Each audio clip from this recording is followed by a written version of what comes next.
दिनै सनितपुर जिल्लानि सिङाव थानाय गोदानै सोसनजानाय बिटिआर ओनसोलाव नैबे बातासिपुर ओनसोलनि मिलन हाई स्कुलनि नैबे लांगोना फोथाराव मोनसे युथ कनक्लेव बा जोंनि युथफोरखौ लानानै मोनसे सावरायनाय जथुम।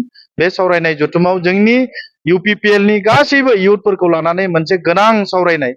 कारण जोंहा सेप्तेम्बर मासाव जानो गोनां जि बिसायख'थि, बे बिसायख'थियाव जाहाथे युथफोरनि पार्टिसिपेशना आरोबाव मजबूत जायो, युथफोरनि पार्टिसिपेशना आरोबाव गोख्रों जायो।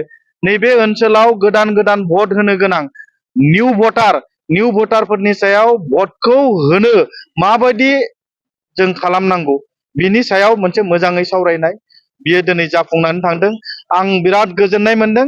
नैबे ओनसोलनि गासैबो सेंग्राफोरा ओंखारबोनानै जे UPPL दोलोखौनो मानिजाथाव शिव प्रमोद बर'नि दैदेननाय बे सरकारखौनो बिथांमोना आरोबाव मोननो लुबैनाय, आरोबाव जोंनि आद्रा थानाय माखासे खामानि दामानिफोरखौ मोगथां महर होनायाव प्रमोद बर' बिथांनि बिथांनि आखाइखौ मजबूत खालामनाय, बिथांनि सरकारखौ हेफाजाब होनो थाखाय दोलै नोगोरै दिनै नैबे बातासिपुर ओनसोलनि सनितपुर ओनसोलनि रायजो राजाफोरा ओंखारबोदों।